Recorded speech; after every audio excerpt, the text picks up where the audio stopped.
Greetings, fellow Seraph. Radamon here. Thank you for tuning in to the first episode of a new series covering vintage story named Primitive Survival. If you would like to skip the game's overview, the details about this series, or the setup of the world, please use YouTube chapters. Vintage Story is a wilderness survival sandbox game paired with deeply rewarding and complex game mechanics. You arrive in an untouched wilderness world and are armed only with your wits and tenacity to live. This series will be a mix of Let's Play and tutorial, and it's a modded role-playing run. So let's go over some of the details. Game settings. I'm going to be creating a new world for this, so it's going to be random, and I'm going to be a conmer class. So just, no special traits or anything like that. It will be a Homo Sapien run. But with those changes there, a lot of those changes are for streaming specifically, like the color accurate world map and the coordinate overlay and the pro pick, so that, certain resources aren't impossibly annoying to find and I don't have to spend a lot of time on stream doing it. The summary of the Homo Sapien run here is that in Homo Sapien mode, I am the only person in the entire world. There is no horrors, there's no temporal storms, there's no story locations, there's no traders, there's no ruins. It's just me and wilderness, that's it. Mods, right up there. The most impactful ones in that list would be the Primitive Survival mod, which adds a lot of primitive survival stuff, like fishing, trapping, food processing, storage tools, farming, stuff like that. Hydrate and Dihydrate, which you have to hydrate, so you have to manage both food and water. And then butchering, which makes butchering more complex. So field butchering an animal will give you very, very little for your efforts. Smithing Plus, which allows you to repair tools and recover metal when smithing, and it's just a little bit more gentle of a smithing. And then all the other mods in the stack there are either supporting another mod. So some of them don't actually do anything. They're just library supports like configlib or imgui. Or they're for balanced roleplay and immersion. The overall concept of this series is to embody the theme of self-reliance and sustainable primitive survival. I intend to roleplay and focus on building a home that would look, feel, and function very similar to one you might find in real life. I'll incorporate viewer feedback when I see fit, but please no backseating. And let's jump into building a new world, because that's what we're here for. And I didn't make sure to get all the settings correct. So here we go. Create new world. And it's going to be Homo Sapien world. I guess it's going to be Radamont's cave world. That's fine. Customize. So in the customization, my starting climate is going to be hot, so that I start near the equator, because I've already done a temperate run and I've already done a cold run. So I figured hot's something new. In the survival challenges, block gravity is going to be sand and gravel, not sand, gravel, and soil, because I don't really like when you get near somewhere that has a bunch of soil and everything collapses. I find it annoying and not all that realistic that the world would be that unstable. Then what is next? Pro pick. So the prospecting pick on Homo Sapien mode is by default disabled, but I'm going to enable it at 6 blocks, which is the same as regular survival mode. I'm going to do coordinate overlay, world map, and world color accurate world map. And then temporal stability, I'm not touching. It's default Homo Sapien mode is fine. All right, land cover. So land cover is basically what percentage of the world is land, and I'm going to do 50%. By default, it's 97.5%, which means there's almost never ocean, and I don't really like that.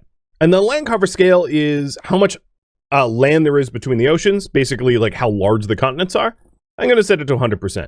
So basically the world is more like an archipelago and less like a massive mega continent like Pangea or something.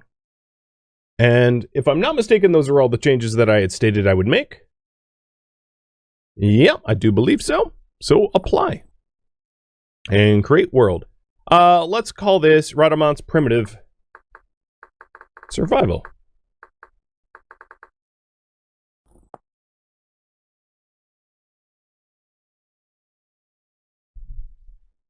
So I am playing the 121.5 stable branch.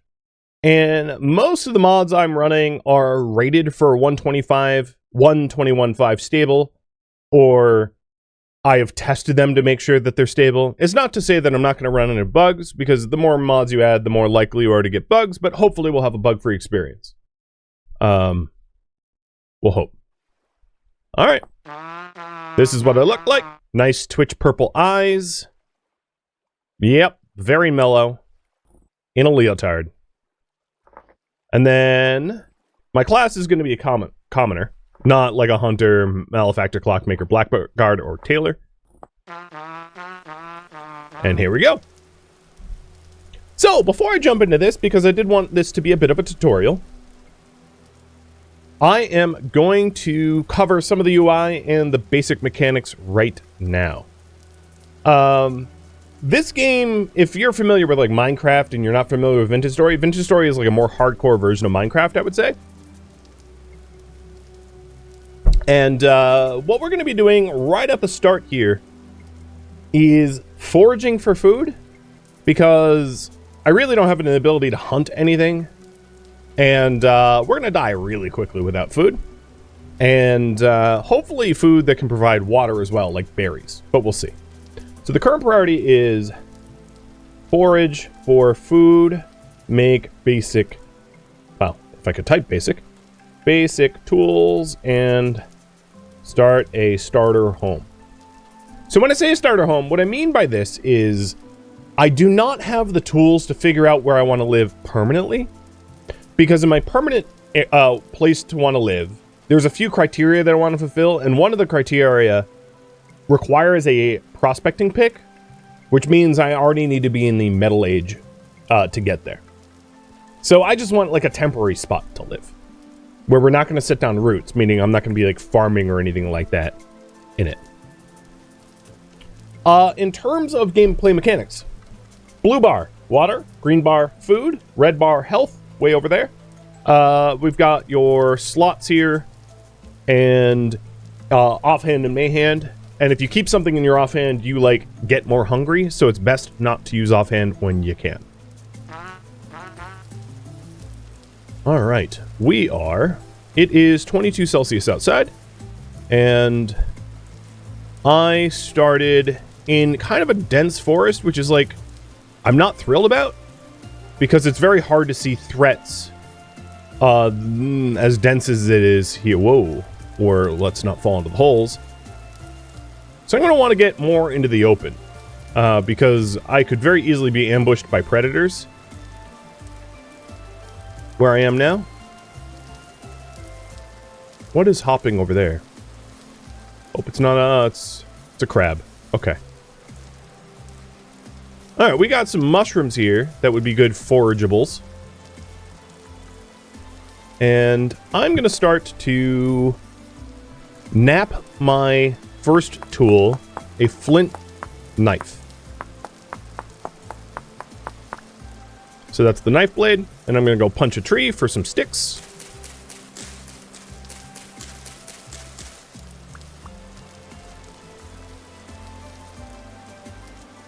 And one of the first things I want to do, besides like getting these mushrooms, because, you know, food is good. It's worth mentioning, not all mushrooms are like edible. Well, okay, all mushrooms are edible, but some mushrooms are only edible once. And this game takes that truth. So some things will kill you. Like, don't go eating funeral bells. They'll kill you 4 times over. I mean, if the name funeral bell isn't like a dead giveaway. But if you mouse over the mushroom, it'll tell you. This one gives me 80 vegetable satiety and 10 hydration. All right, the next thing I want to do here, so that I can dramatically increase my carry weight, ooh, berries, is to head to where I'm going to find either cattails or papyrus. As cattails and papyrus are going to allow me to make essentially crude backpacks for more carry space. Because currently my carry space is limited to 10. There's a lot of caves in here. Oh, also, I harvested all those mushrooms, so I'll delete that. I do have, what is it? I am going to turn off some of my auto map markers. I'm going to turn off mushrooms, flowers, wild crops, fruit trees. But I'll leave the berries. Because at some point, I might want to relocate these berry bushes over near my base, wherever I permanently live. So I'll just label this myself. But I don't want to spend the inventory space hauling around berry bushes right now. Alright, I'm not a huge fan of this starting terrain. What is that? That doesn't look like a predator. Because it's very whoa, it's very vertical. And that will limit my ability to terrain traverse. And also potentially get me stuck getting ganked by predators or something like that.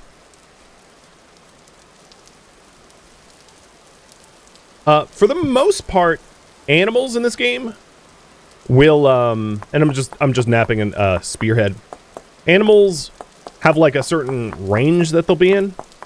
So if I find, for instance, some hostile critters that want to do me harm, they're likely always to be in that spot, and they're maybe worth marking down. So whenever I see an animal, oh, there we go. We have a rat snake and a bunny. Whenever I see an animal, it would probably be a wise idea for me, if they're worth hunting, meaning large, for me to write down vaguely where I saw them.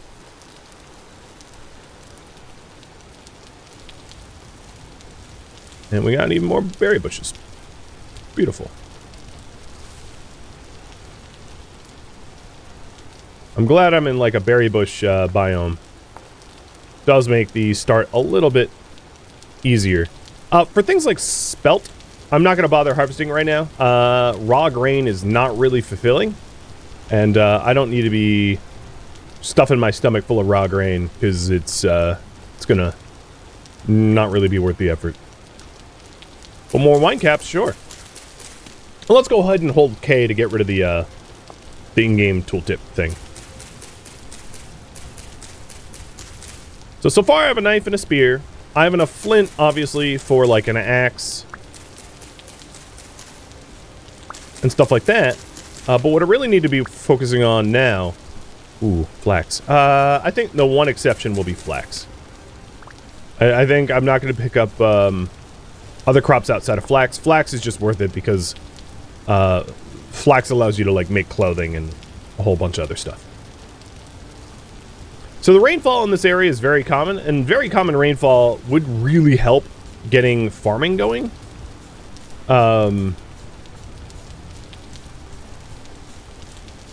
Taking a look at the map here, it's more flat to the north. So maybe I'm going to head north and check it for viability.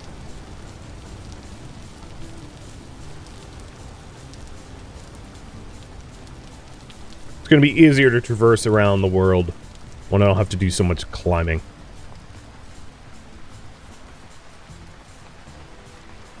Grand Void, thank you for the sub, the resub. Yeah, funeral bells, speaking of which. Dems that kill ya. So I see some deer out here. This is more like savanna. Ooh, and we have termite mounds. So let me mark down the termites. Because termites are a pretty good source of protein. And then I see deer here.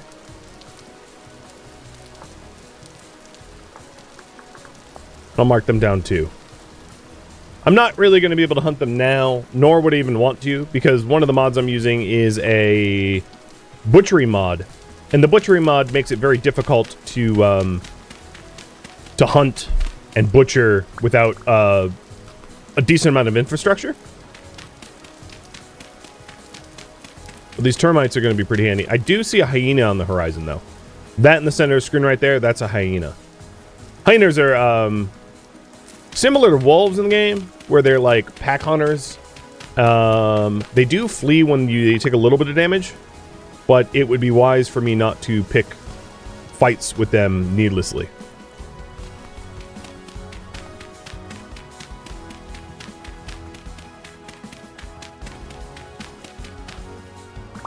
Not until I have proper weapons and the like. butchery tools, etc.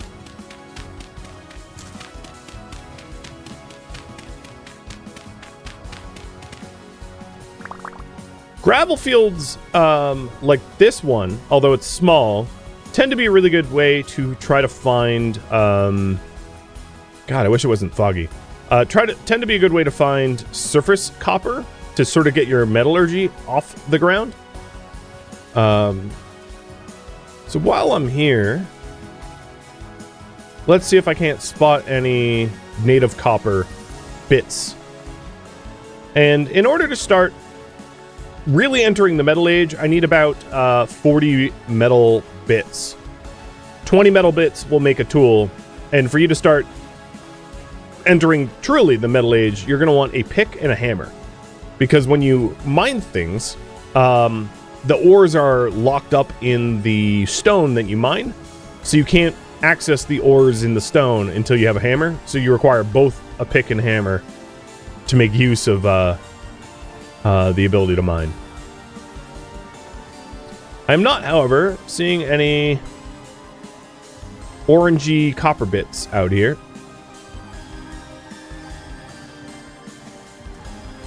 And I'm in a granite biome, because this is granite sand, and granite can be a host for copper, so it could just be I haven't spotted it, or it's the fog or something. But copper is really not that rare on the surface. Occasionally it gets like weird rare, where there's just like localized scarcity, but it's something you tend to find a lot of.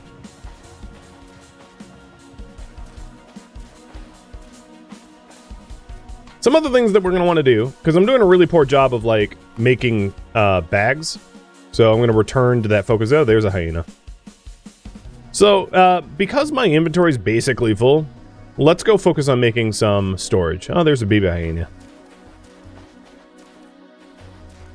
So I'm going to head back to the ponds region before I get ahead of myself and start collecting copper, because I'm going to need... Oh! Native copper bits right here. Okay, I just marked it down by attempting to pick it up, because I don't have any space for it. I can always come back for it.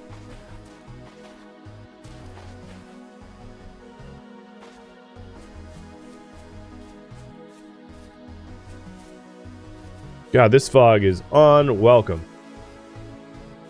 Can't see anything. Could be walking into a hyena den or a death pit. I wouldn't know it.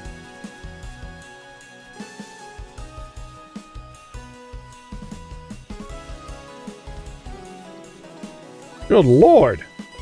Who ordered soup?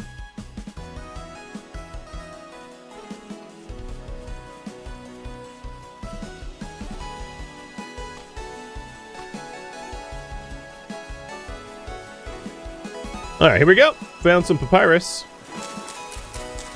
Let's get slicing.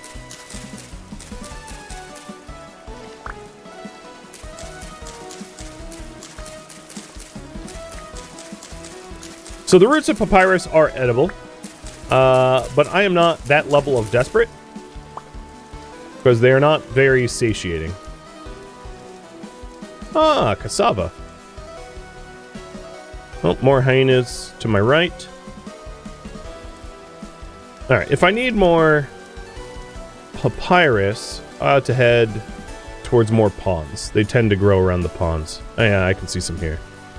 We have some, what, bearded tooth and more funeral bells.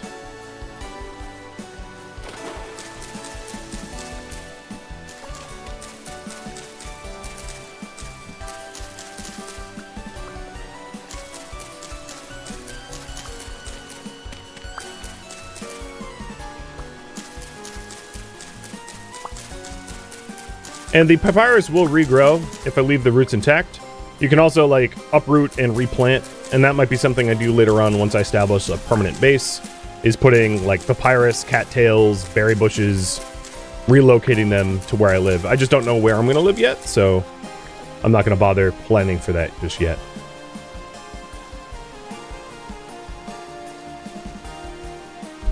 So, what we're aiming to do here, and if you're ever lost in the game, there's this in-game guide. So, like, the starter guide is pretty handy. where we're going to be making papyrus handbaskets, which is like a U-shaped 2 apiece. God, this music really goes loud.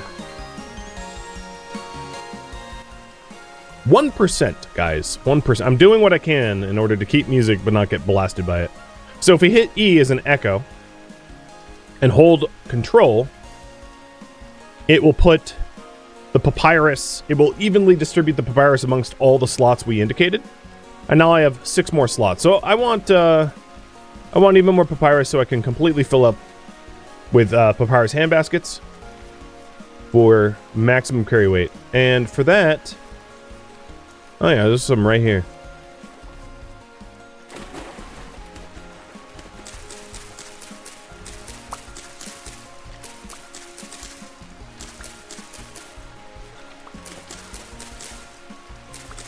Just open with your mouth full. Surprisingly, in the mod, rainwater is better for you than just pond water. So the TLDR for the way it works is fresh water from a well or boiled water will fulfill your hydration needs and not reduce your food needs. Things like berries will fulfill your hydration needs and food needs. But certain foods will reduce your hydration, will make you hungrier, or rather will fulfill your hydration but make you hungrier. So you gotta be careful about that. Okay, I need like 1 more papyrus. I would very much like, oh hi bunny, to live on like a large pond, somewhere where it rains frequently and is fertile. And I suppose what I'll do is mark this down here. Oak trees are very useful for leather making later on, so I'm going to mark down that this is an oak grove. Let's head to this, let's head here. So I'll just call this go, make it red, and pinned. We're heading northwest to it. Does my hydration fulfill like that? No. It does not. I got some more deer. Yeah, I'll mark that down.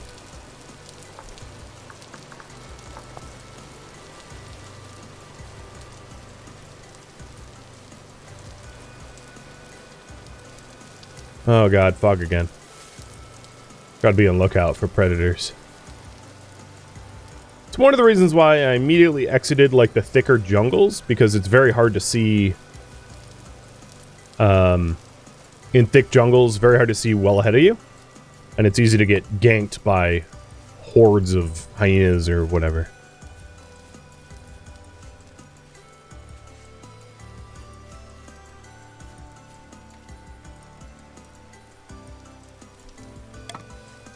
And if you're wondering, it would be like 2 bites and I'm dead. Not a lot of room for error there.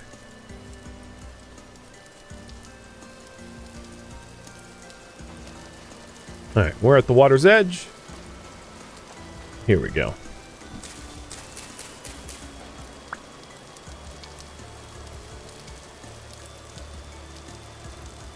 I don't see anything around. That's good. Okay.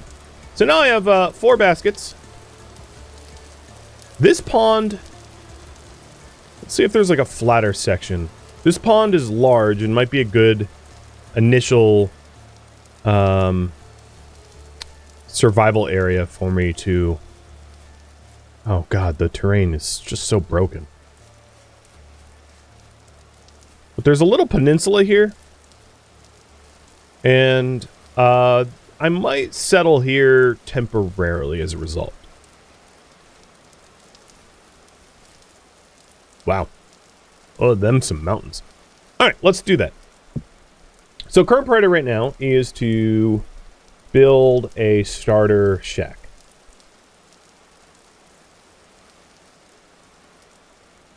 So for that, I'm going to want a shovel. So let's nap up a shovel head.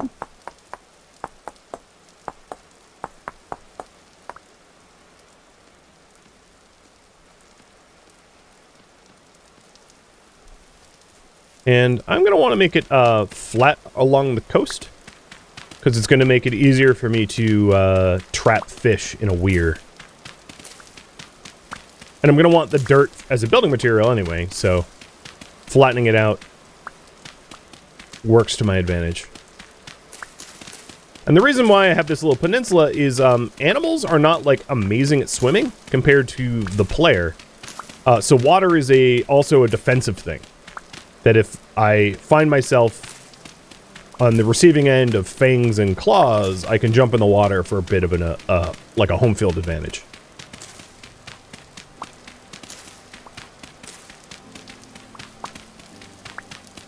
And then this is a freshwater pond, so if I'm desperate for hydration, I can drink it. Although it will harm my hydration as a result.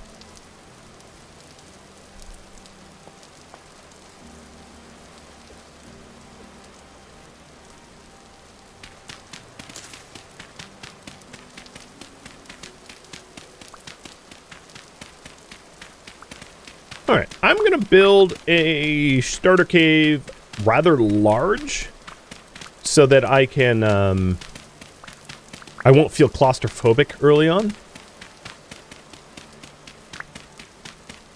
Have I lowered the animal swim speed to lower values? No, it's just that, like, if you go deep underwater, they can't really follow you. There's some advantages to that. But they're still fast swimmers. I just think that I can fight them underwater better. Because really on land, they have like the lunge mechanic, which makes animals quite dangerous. Alright, let's go ahead and pack the dirt. So that it doesn't grow grass.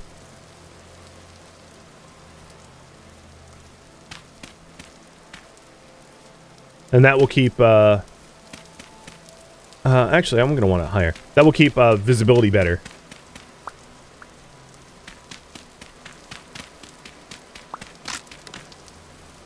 And we've already broken one shovel. To be expected when they're just made of flint. Now, iron tools, or rather metal tools, could be repaired, but of course, like, stone tools are just going to break. And I'm out of sticks. One thing that this area doesn't have is, like, things to get sticks easily. But I have a mod that allows you to make sticks out of, like, firewood and other materials like that. So, once I have an axe and cut down a few trees, sticks are not going to be a recurring nuisance like they are in unmodded Vintage Story. But yeah, this fog is like, it can leave now. And what I'll do here is I'll mark this as home. Let's do purple. I can find my way back. And I've pinned it so it is always visible. I'll get rid of the other pin here, the go pin.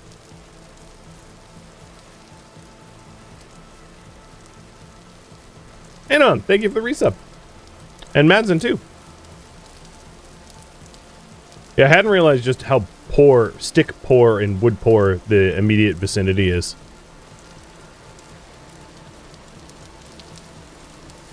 But it won't be a problem for long.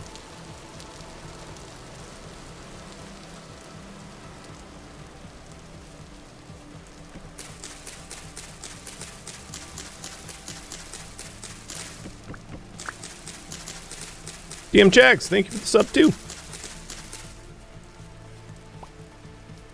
Ooh, rice.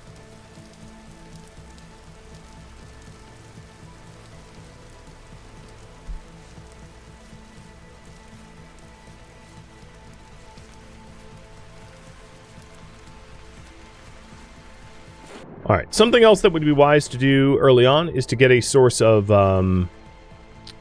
fire. To make a fire starter and a campfire, because you guys aren't going to be able to see anything in a minute here. It's going to be too dark for you to even track what I'm doing.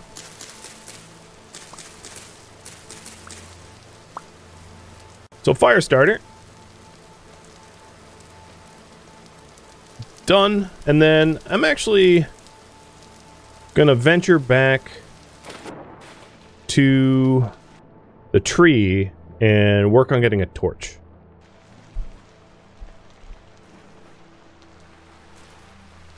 And I got to be careful with the torch, because if I submerge it, it will burn out.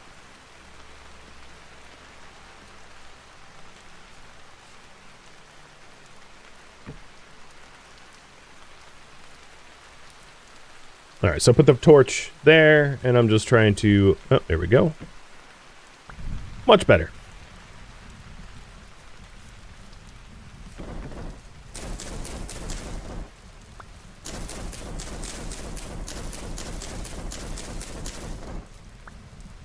Alright, for visibility's sake, let's go ahead and cover the torch with dirt so it doesn't burn out in the rain. And then nap a axe so we can get some firewood.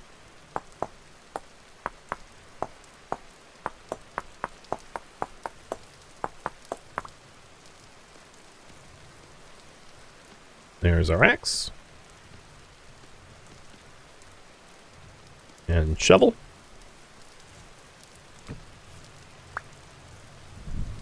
Okay.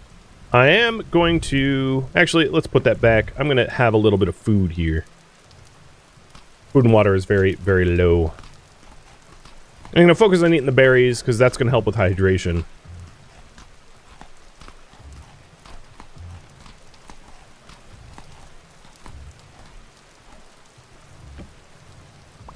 Alright, now that that's fixed, time to cut down an oak.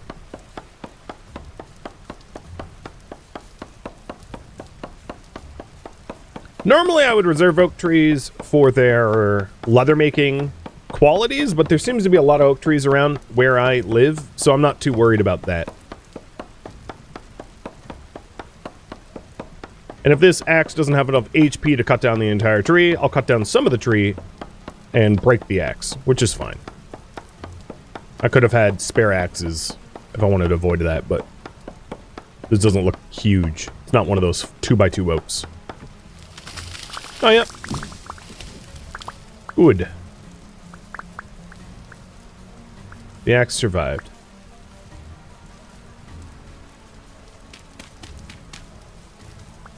And I got a lot of wood out of it.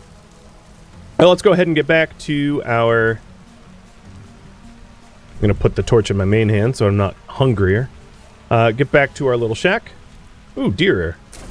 Actually, you know what? Let me go and put fruit trees, wild craps, reeds, and mushrooms back on the auto. So if I... It should have marked it. Ooh, that's a big oak. Wow. Trying to get back sucks.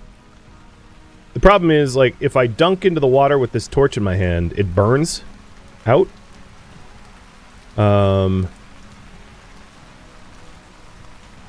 Oh, this is just a little pond. Alright, let me put the torch away. Sorry for the lack of vision. I don't know what I'm doing either. Yep, there goes the torch. Time to fire start it again. Don't worry, this is just like early game struggles. Typical early game struggles. If I was wise, I would have a spare torch. In fact, let's do that now. I don't have enough grass.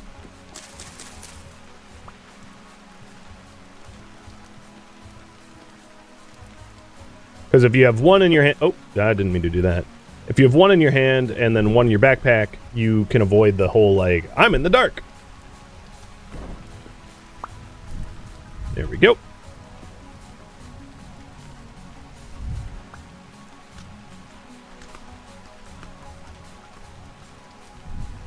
Okay. Now to... I picked a very bad spot to live, as there's like a horrid shoreline leading up to it. Maybe tomorrow morning I might even abandon this spot, if it's just simply this annoying to get back here. Or to build a bridge across out of dirt. That might be reasonable.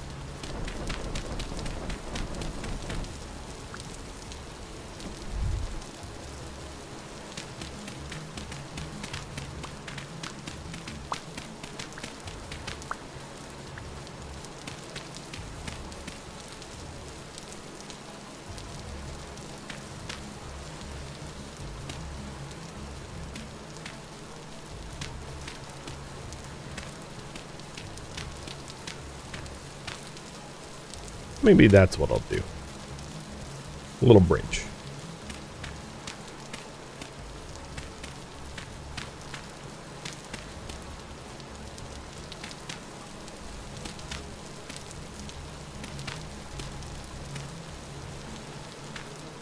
This ought to be plenty of room for a starter shack. Now, the other thing I don't have yet is like a bedroll. I don't intend to necessarily sleep through all nights, but certainly some of them. Resource permitting. And I'm going to replace the floor with packed dirt so I don't have to deal with grass flammable issues. Because I don't necessarily want to, like, burn to death when I have fires.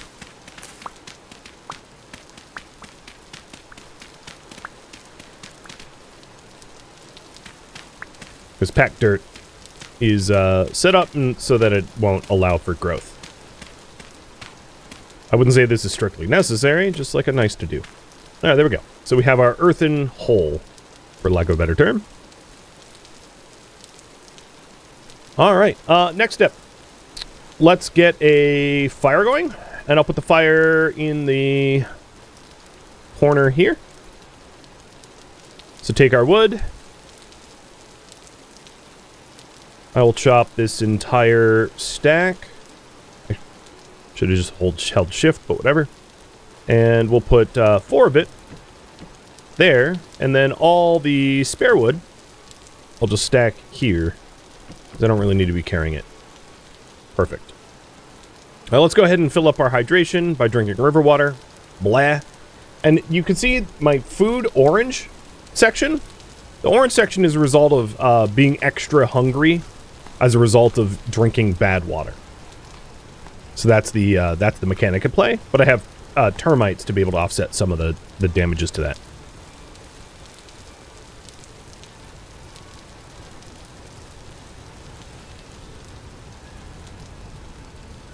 Now, I don't necessarily need to light this campfire at the moment, because there's nothing really I need it to do. So let's see. The next step here is to build a bedroll.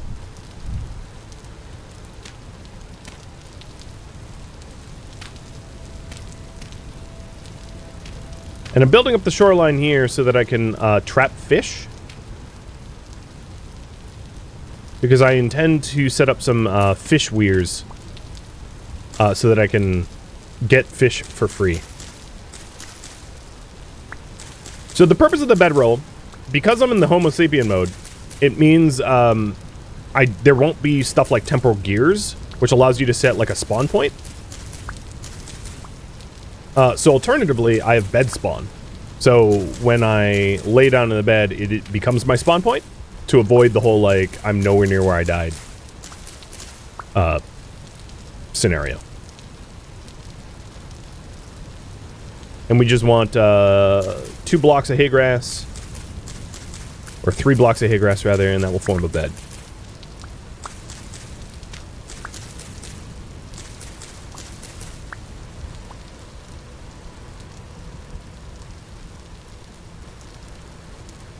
There we go. Made myself a little hay bed.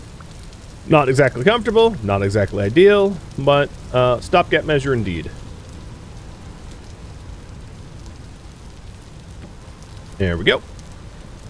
And now, I have a spawn point that has been set. What time is it? It is almost midnight. Alright, current project now is to build a better shoreline and set up fish weirs.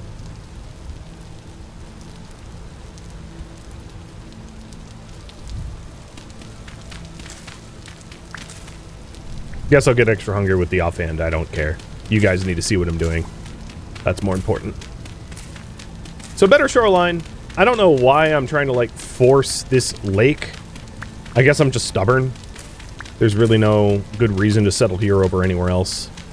I'm just being stubborn at this point. But, the better shoreline is, I just want it to be squared up, so it's easier to traverse.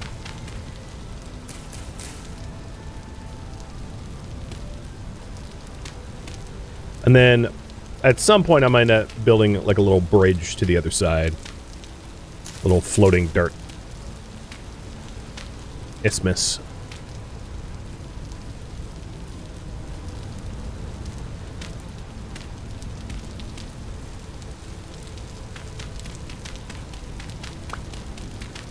No fishing, perfect for me. Yes, indeed.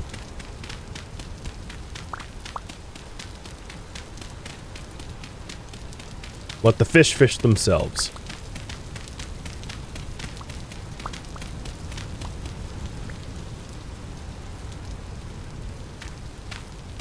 I don't necessarily need to pack this dirt because I don't really care about grass here. I'm not farming.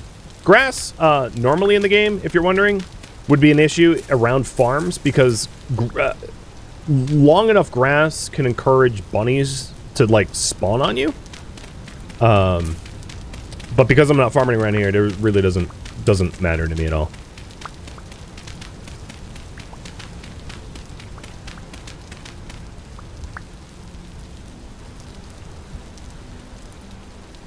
This is pretty good.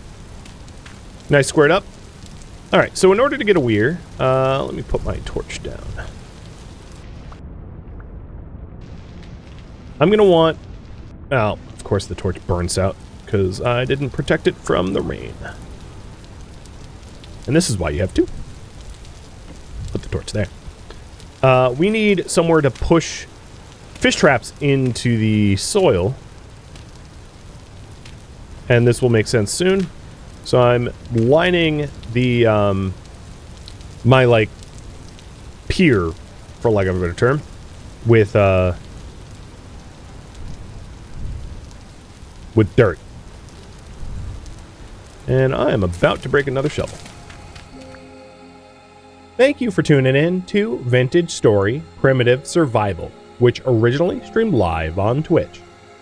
If you have any feedback or questions for me, let me know in the comments below. If you'd like to catch a live stream of mine, Rhodamont.com has my stream schedule and countdown timers to upcoming streams. If you'd like to join my online gaming community on Discord, Rhodamont.com has a link to it, as does the description of this video. Thank you so very much for watching. Special thank you to my Twitch subscribers, Patreon patrons, and viewers like you that support the channel and made it all the way to the credits. Thank you so very much. I hope to catch you next episode or an upcoming stream. Farewell, my fellow Seraphs.